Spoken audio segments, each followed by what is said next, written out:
I'm the Regional Intelligence Officer of PD Region 1. My sequence of presentation will be the drug trends and drug price, entry points of illegal drugs, movement of illegal drugs, latest modus operandi, drug personalities, and the BDCP or the Barangay Drug Clearing Program of the government itself. So, as you can see, modus operandi observed, areas of transaction, so hotels or inns, vehicles, residential areas, drug dens, bus stop or bus terminals. Ito yung common kung saan yung where the drug transactions are being held. Dito nag-exchange ng the drugs itself and the money. So, exploitation of minors. So, ito rin yung ginagamit ng mga drug pushers. Alam niyo na kung ano, as napanood niyo siguro sa TV, yung maraming nahuhuli. Actually, dito sa atin, maraming nahuhuling mga bata. Yun ang ginagamit nilang nag-aabot ng drugs. So, minsan, kaya hindi nahuhuli yung the main player. Kasi alam nila na pag bata, siyempre po, ang daming process, hindi rin makukulong. So, ang naging trend dyan is kapag lumabas sa poder ng DSWD, gagamitin ulit ni drug pusher. So, ganun, again and again. So, ganun ang naging isang problema natin. Next one is kaliwaan system. Ang modus operandi is pushers, sigurista sila. So, gusto nila kaliwaan. Mayroon din, mas masigurista pa yung advance payment. So, ang ginagawa nila, papadala namin yung pera, sa kanila ipapadala yung, or ibibigay yung drugs. So, ang sinabi ko kanina, in the government itself, or the PDEA, the agency, wala kaming perang pambili.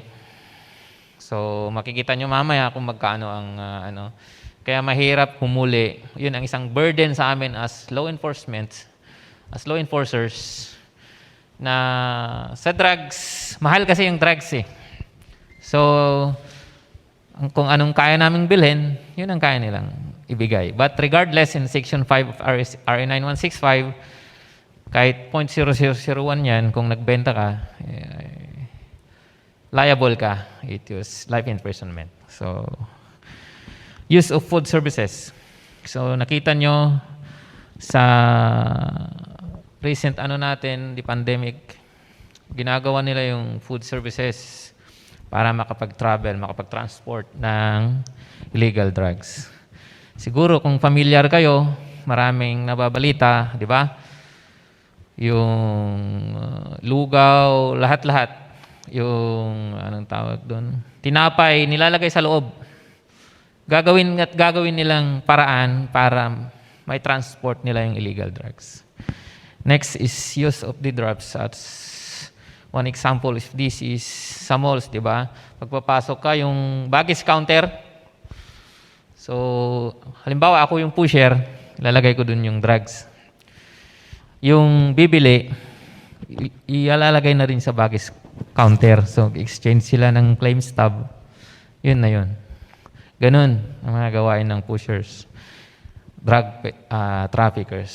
So, lalo pag malaki ang transaction, let's say 1 kilo, ganun ang modus. Exchange lang sila. Or even cars, nangyayari.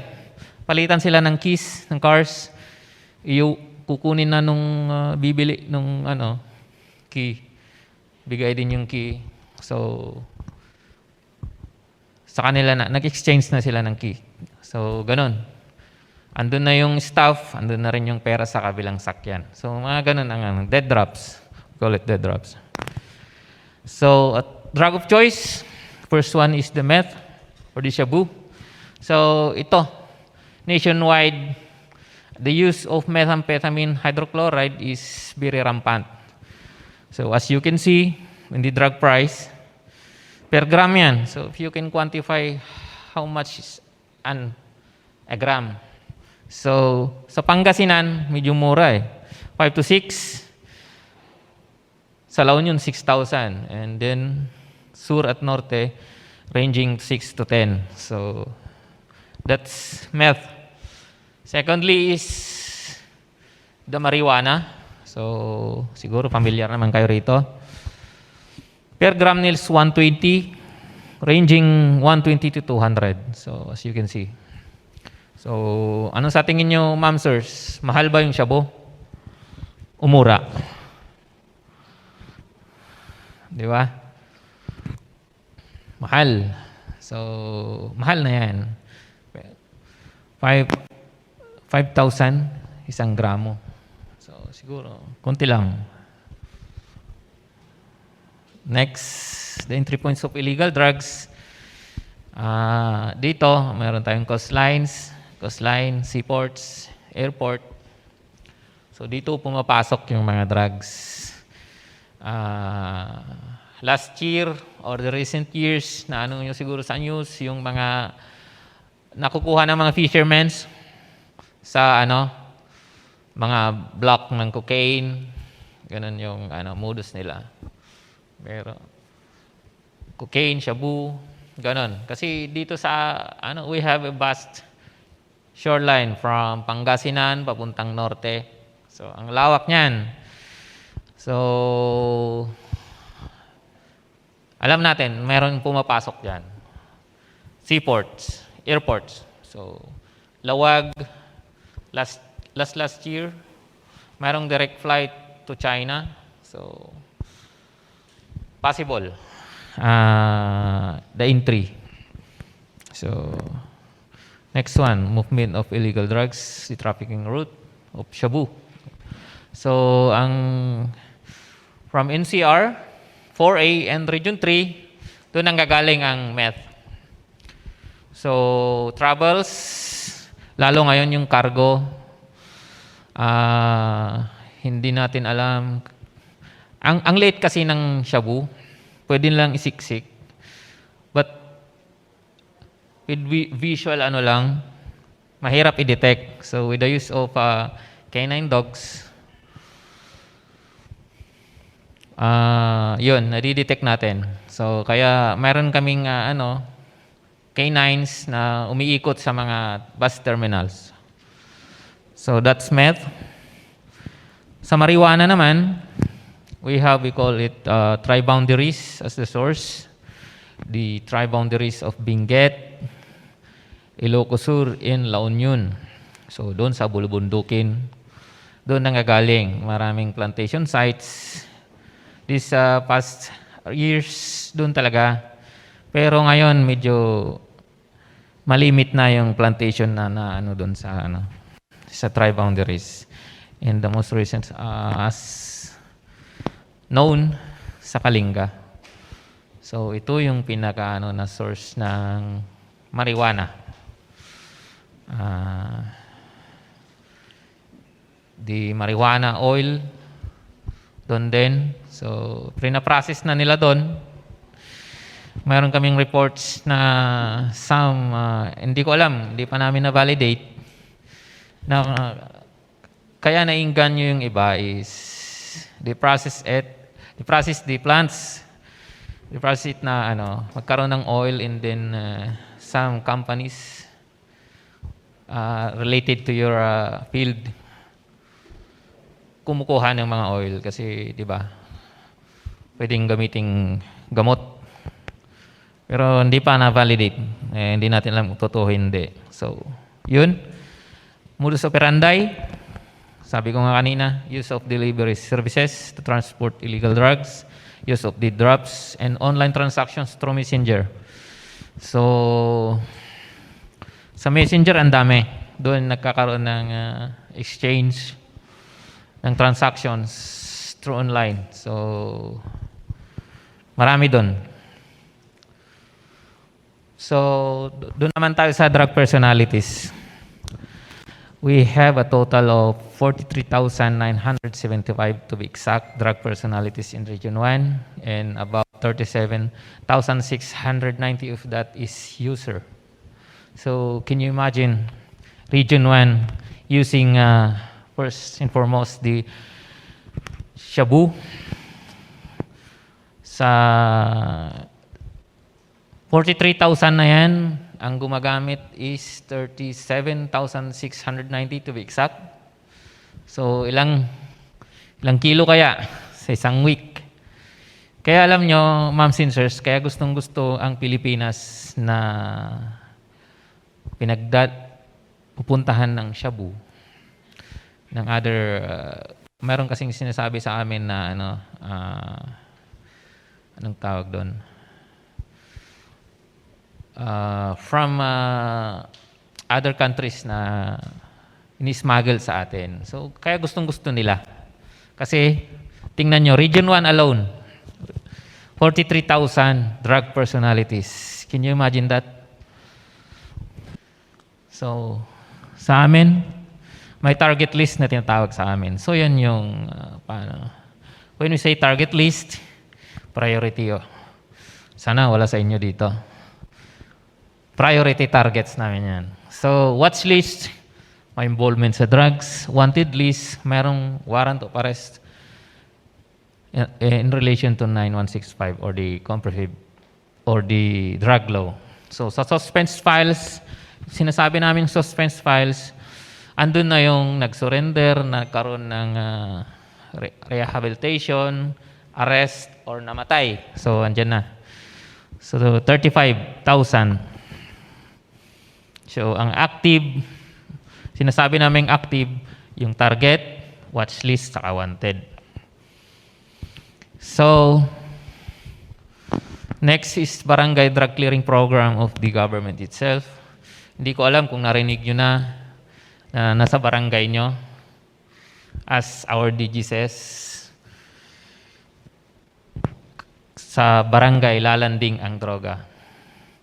So, ang ginawa is nagkaroon ng program na lahat ng gustong magkaroon ng intervention, mapapusher yan, cuddler, financier, user, mayroong intervention na ginawa ang government kung gustong magkaroon ng intervention. So, in a barangay, we have 3 to 6, 7 to be exact, barangay in the Region 1. Mayroon tayong affected. So, when we say affected barangays, mayroon itong drug personality or drug personalities and the existence of illegal drug activities. Yun yung ng affected. Sa unaffected naman, walang personality na nalista sa amin. Secondly, walang walang illegal drug activities in a certain barangay. So, sa affected barangays 2929, mayroon na tayong na-clear na 22. Yun lang ang drug situation natin sa Region 1.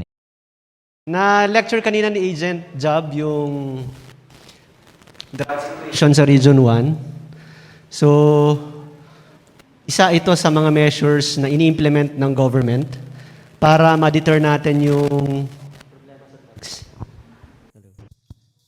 problema sa drugs sa ating workforce, particularly sa mga private na establishments. Okay? So, nakita ng government, kailangan din nating protektahan not only yung mga barangays, yung mga schools, kailangan nating protektahan din yung ating workforce, yung mga personnel, yung mga employees. Kaya, in-establish itong drug-free workplace policy. Okay? So, in a nutshell, ano ba ito? Ano ba yung drug-free workplace policy na pag-aaralan natin ngayon? Ito yung policy ng private companies with regard to dangerous drugs in connection with its personnel. Ano ba yung mga gagawin natin once na may mahuli tayong personnel na nagda-drugs, in possession of dangerous drugs? Tatanggalin ba natin yan sa trabaho? Ipaparehab ba natin yan? Susumbong ba natin yan sa pulis? Ito yung sasagutin ng ating drug-free workplace policy. Now, ang legal basis natin for the implementation of the drug-free policy in the workplace is, of course, Republic Act 9165, particularly Article 5, which mandates the implementation of the drug-free workplace policy. And also, you have DDB Board Regulation Number 8, Series of 2003. Yan po yung nag-outline kung ano po yung content dapat ng drug-free workplace policy ng isang institution, as well as Dole Department Order Number 53-03. So yan po yung tatlong batas na naging legal basis po ng ating workplace policy. Okay. Ang coverage po nito, this policy or these laws will apply to all establishments in the private sector, including their contractors and concessionaires. So pag yung LORMA, may mga subcontract, may pinapakontract pa kayong mga services nyo, kasali yun dun sa drug-free workplace program nyo, as well as yung mga concessionaires nyo, kung meron kayong mga establishments pa within LORMA, kasama din po sila. Okay? And it is mandatory if the private institution has more than workers. Kung mayroon kang business established,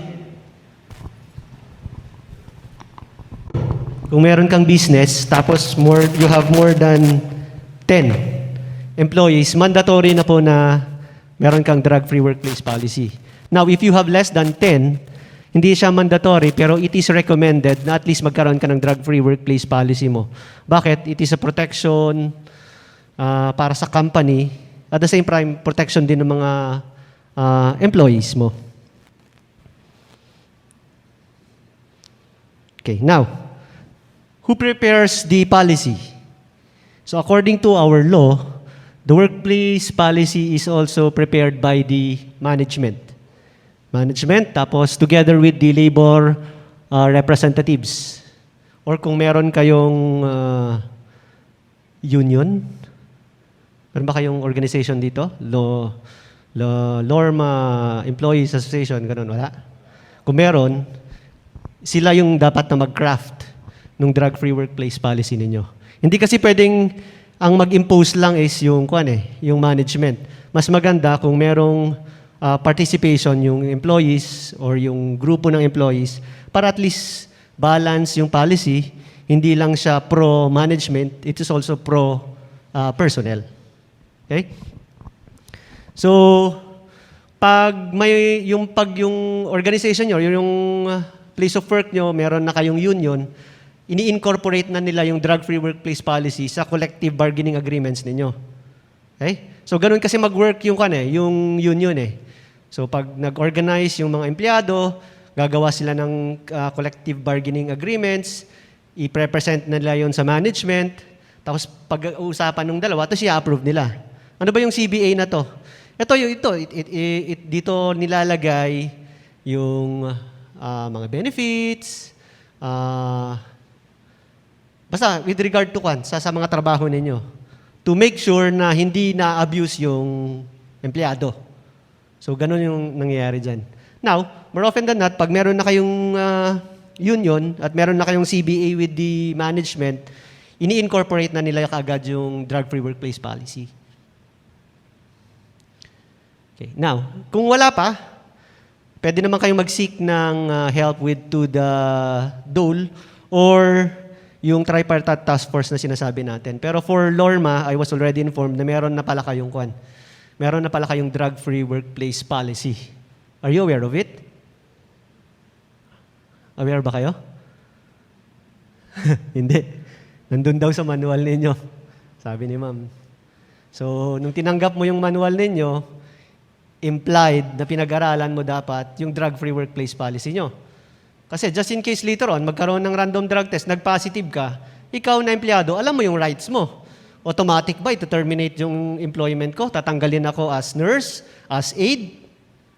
So, nakapaloob doon sa sa manual ninyo. So, dapat, pag may time kayo, i-revisit niyo para makita niyo yung rights nyo. Or, malay nyo, meron palang nakalagay doon sa drug-free workplace policy nyo which is contrary to law. Or, hindi siya masyadong beneficial sa inyo, pwede nyo nang i-correct. Okay. Now, ano ba yung contents or components dapat para maging kumpleto yung drug-free workplace policy ng isang private institution? Okay? Dapat it contains advocacy, education, and training. So, kapart nun, yung obligation ng management na empower yung mga personnel niya to inform them of the ill effects of dangerous drugs, to train them kung ano ba talaga yung proper na pag-handle ng dangerous drugs, and so on and so forth. Next, it also contains provisions for drug testing for personnel and officers. Likewise, it also contains provision on treatment, rehabilitation, and referral of personnel, and monitoring and evaluation. Now, dun sa contents ng ating drug-free workplace policy, ito yung dalawang pinaka-importante, yung number 2 and number 3. Okay? Kasi, dito lalabas yung security measures na ini-implement ng management. Okay? Doon sa pag-conduct kasi ng drug testing, meron tayong tatlong klase ng drug testing. Yung mandatory, okay? Yung, teka lang, tignan ko. Mandatory, tapos meron tayong yung post-phase. Saglit lang open ko lang. Nakalimutan ko eh. Ayan.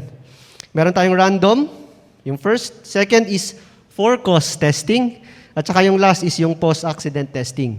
Random, yun, pag gusto ng management na mag-randomly, check niya kung sino yung mga drug users sa company niya, pwede lang niyang gawin. Okay? Now, yung naman, yung second, yung for-cause testing, ito naman pag nakita niya, parang under in the influence of dangerous drugs itong personnel ko na to So, meron siyang legal basis or ground to subject this personnel to drug testing. And yung last naman is yung post-accident testing or yung near miss na sinasabi natin. Let's say nagkaroon ng aksidente doon sa workplace mo or doon sa station kung saan ka man naka-station at merong manifestation na parang merong something illegal doon sa nangyari. Baka under the influence of drugs itong personnel na to. Let's say nurse siya. Imbis na sa kanya, vinaksin sino pang medical director dito? Dahil galit siya sa medical director nyo, sa eyeballs niya tinusok yung Sinovac na vaccine, di ba? Yan, bulag ka na. Hindi ka nga ma-COVID, bulag ka naman, sabi niya. So, pwede kang i-subject to drug test. Okay? Now, bakit kailangan kasi yung mga yon? Kasi dito talaga lumalabas yung issues in relation to labor laws later on. Kasi nga, pag nag-positive ka for drug use, may chances na matanggal ka sa trabaho. Lalo-lalo na pag after rehabilitation, sabi sa rehabilitation center, hindi na rehabilitate dito. Mataas pa rin ang need niya sa drugs. So, pwede ka nang tanggalin ng company. So, dapat, alam niyo yung mga policies na yon. Now, sabi ko nga, pwedeng mag-conduct ng drug test or ng drug test. Sino magsa-shoulder ngayon ng payment? Paano pagkuhan? Si ma'am. Dahil galit ako kasi ubusin ko ang sweldo nito. Drug test ka. Ngayon, nakita kita bukas, uy ma'am, drug test ka ulit ngayon. Magkano na yun? 350? Magkano drug test dito? 700 ma'am? 300? No. Tapos pumasok ka ulit, drug test na naman kita. So, who shoulders the necessary fund for drug test? Yung personnel ba? No, the company. Okay? So, kung si Lorma gusto nyo mag-drug test everyday yung mga personnel, why not? As long as the company handles the expenses for the drug test. Okay? Pero, siyempre, tignan natin, pag pre-employment at require na mag-drug test ka, siyempre, ikaw magbabayad nun. Di ba? Hindi naman ganun kadali mag-shell out ng ipa-drug test mo yung aplikante. So, tignan lang natin doon. But, when it comes to treatment and rehabilitation, dito tayo medyo nagkakaroon ng Kasi, ang magsusolder na ng treatment and rehabilitation ng personnel na magpa-positive for drug use is yung yung personnel. Okay? So, that's for 6 months. Ang minimum na binabayaran is almost 10 to 15 per month. Medyo malaki rin. Okay? So, magkano 60 plus. O maabot na 100. Almost pag nag-positive ka. Okay? Now, ano yung mga pwedeng ipa-training during the salient features of Republic Act 9165. Ano ba yung mga unlawful acts and penalties? Okay? Yung company policies nyo on drug-free workplace. Tapos, ito. At least yan, pwede ka rin mag-post ng message na this is a drug-free workplace. Parang ganyan. Nakikita ko yan sa ibang mga establishments. So, ini-implement na natin yan. Okay? Now, yung drug test result nyo is valid for 1 year. Yan naman yung sabi doon sa batas. Pero pag naalala nyo noon, pag nagpaparenew kayo ng lisensya nyo sa LTO, wala pang 3 months yung drug test nyo, papadrug test ka ulit. Di ba? Noon. Kasi siyempre, kita nila yun eh. Ako nga, nagpa-drug test ako sa PIDEA, hindi pa tinanggap yung drug test namin. Kailangan pa-drug test pa daw ako sa kanila. Okay? So yan. Yan yung importante. Yan naman ang maganda eh. All costs of drug testing shall be borne by the employer. Okay? Kasi kwan din lang naman niya, di ba? For the company to be able to get the maximum output from its employees, kailangan drug-free yung kwan. So, kahit gumasto siya ng ganyan, kung ma-ensure naman niya yung quality ng work ng personnel, then okay lang yan. Okay, treatment, yan. Monitoring and evaluation. So, it is the duty of the management to monitor the implementation of the drug-free workplace policy. Ito na nga yung ginagawa ng LORMA ngayon. So, the management is trying now to implement yung drug-free workplace policy nyo at minomonitor nila yung compliance nung kwan ninyo, nung policy ninyo mismo. So, siguro sa mga susunod na araw, baka mamaya may patawag for drug testing. Random lang naman. Ito. Okay? All officers and employees shall enjoy the right to due process, absence of which will render the referral procedure ineffective. Okay, prior to kasi na i-refer ka for rehabilitation, just in case nag-found positive ka, di ba kailangan natin ng 2 tests? Yung initial test, tapos yung next is yung confirmatory test. Now, kung positive ka pa rin doon sa dalawang yun, i-refer ka na for rehabilitation. Pero dapat, dumaan pa rin siya sa due process. Okay? So, what is due process? Yun yung, gibigyan mo ng opportunity yung personnel to explain his or himself kung bakit siya i-undergo ng treatment or rehabilitation. Kasi during the 6 months na nasa rehabilitation ka, you are considered on leave. And if you are on leave, wala kang sweldo. Okay? Now, ano ang maganda dito? Ano yung maganda dito? Hindi ka automatic tatanggalin sa trabaho. Okay? Ang nakita ko, ang sabi sa akin ni ma'am, ang policy ng LORMA pag nagkaroon or pag may empleyado dito who is found positive for the use of dangerous drugs, hindi siya automatic tatanggalin sa trabaho. Kundi, i-refer siya for rehabilitation. Okay? Mahirap maghanap ng trabaho ngayon. Now, ano yung consequences or violations? Yan. Any officer, employee who uses, possess, distributes, sells, or attempts, blah, blah, blah, shall be liable for violation of RA 9165, of course. Tapos, you will also be administratively liable in connection with the provisions of the labor code. So, pwede kang matanggal pa rin. Okay? Tignan natin. Ano ba yung mga unlawful acts and penalties na common na nababiolate under Republic Act 9165? Na pwede niyong kwan. We have yung pinakasikat, of course, Section 5, which punishes the act of selling dangerous drugs, possession of dangerous drugs, and use of dangerous drugs. Okay?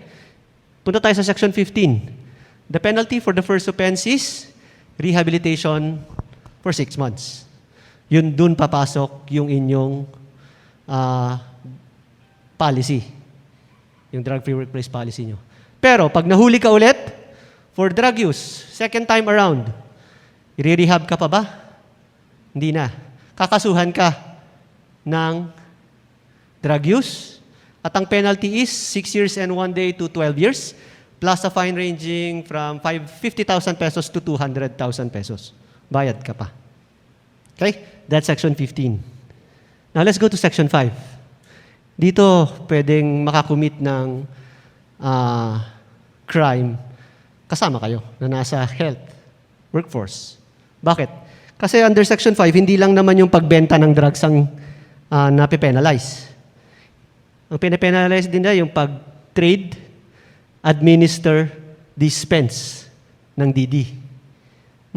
Meron ba tayong dito? Pharmacist? Wala. Doctor? Wala. Nurse? Ang daming nurse. Posible naman walang nurse dito, no? Di ba? Pwede kayong maging liable dito. Pag walang license from the PIDEA. Yung doktor, di ba? Pag yung mga doktor natin, pag nag-prescribe yan ng DD, kailangan meron siyang S2 license. Kailangan nasa tamang prescription pad yung ginamit niya. Kasi kung hindi tama, pwede kang liable ka under Section 5. And the penalty for violation of Section 5 of RA 9165 is life imprisonment plus a fine ranging from 500,000 to 10 million pesos. No bail. Okay? O ikaw, pharmacist ka, nag-dispense ka ng DD na walang prescription galing sa isang doktor. Liable ka. Under Section 5. Wala kang pinagkaiba sa nagbenta ng drugs. Parehas lang kayo, Section 5. Pinagkaiba lang ninyo, professional ka. Mas high value target ka. Mas mataas ang points mo kung point system ang pinag-uusapan. Okay? Nurse ka, tapos nahuli ka.